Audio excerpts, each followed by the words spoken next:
Sir जब शहबाज शरीफ आपसे मिलने लाहौर आए थे, शुजा साहब की इयादत की और आपसे बातें, सियासी बातें हुई, तो उन्होंने अलहदगी में, इशारे कनाए में या खुले लफ्ज़ों में ये तज़किरा किया कि जब ये चेंज आती है मरकज़ में तो उसके बाद पंजाब की तरफ रुख होगा तो परवेज़ इलाही साहब दोबारा वज़ारत आला के उम्मीदवार हो सकते हैं। हाँ जी, बिल्कुल बिल्कुल बिल्कुल किया था, और बिल्कुल किया था। और उन्होंने ये भी कहा था कि फिर जरदारी साहब से बात हुई है और फिर जो आपके वोट हैं वो फिर हमें मिलने चाहिए। तो शुजा साहब ने कहा ठीक है, जरदारी साहब के साथ हमारी बात, शुजा साहब ने कह दिया ठीक है, जरदारी साहब से हमारी बात, फिर तो आपने गल मुका दी सर। शुजा साहब ने कहा ठीक है, तो वही बात होगी, गल मुक गई फिर। नहीं वो तो उनके साथ ये बात हुई है ना।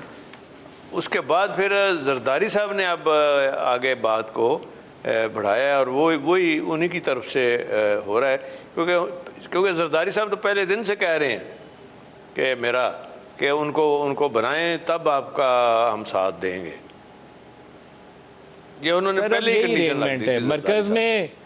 मरकज़ में आप वोट देंगे शहबाज शरीफ को और पंजाब में नून लीग पीपल्स पार्टी वोट देगी परवेज़ इलाही को, यही अरेंजमेंट है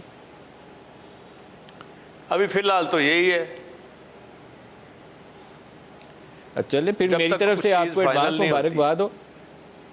हाँ, जब तक कुछ नहीं एडवांस आप ना दे, अभी तो अल्लाह को पता है क्या असल क्या है।